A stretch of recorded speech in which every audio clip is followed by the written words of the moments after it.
Although wildfire season is here, so we had some scary moments for people in the East Valley after two brush fires forced several from their homes yesterday. Fire crews seem to have the upper hand now on the Southern Fire and the Lost Dutchman Fire, but it was definitely an intense few hours last night.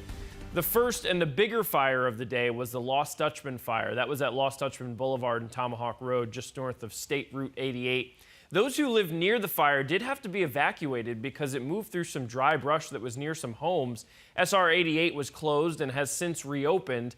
Then not long after, a second fire started nearby. They're calling that the Southern Fire. That's at Goldfield and Southern. It too forced folks to have to evacuate.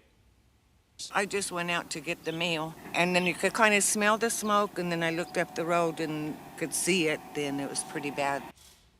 So people were allowed back in their homes around 8 o'clock last night, according to AZ State Forestry. The Lost Dutchman Fire burned more than 220 acres and was 10% contained by last night. That's the last update we got. The Southern Fire burned about 35 acres. Crews did stay out there overnight to monitor the flames. Let's send things over to Crystal Henderson now. And Crystal, we know that, strong winds and dry air definitely plays a role in the spread of these flames, and that's what happened yesterday. Do we expect more of the same to happen today? Yeah, today we're up against those same threats and the fact that we are in the midst of our driest stretch out of the year for the valley. It's been 27 days since we had measurable rain here in the valley, and it wasn't much at that, coming in at less than 1/10 of an inch.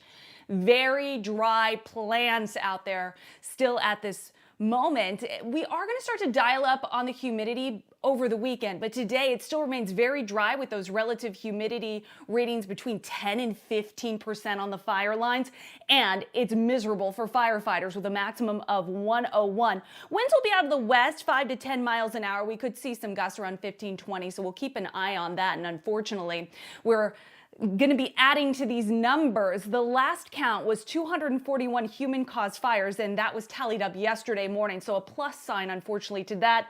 The acres burned over 1,500.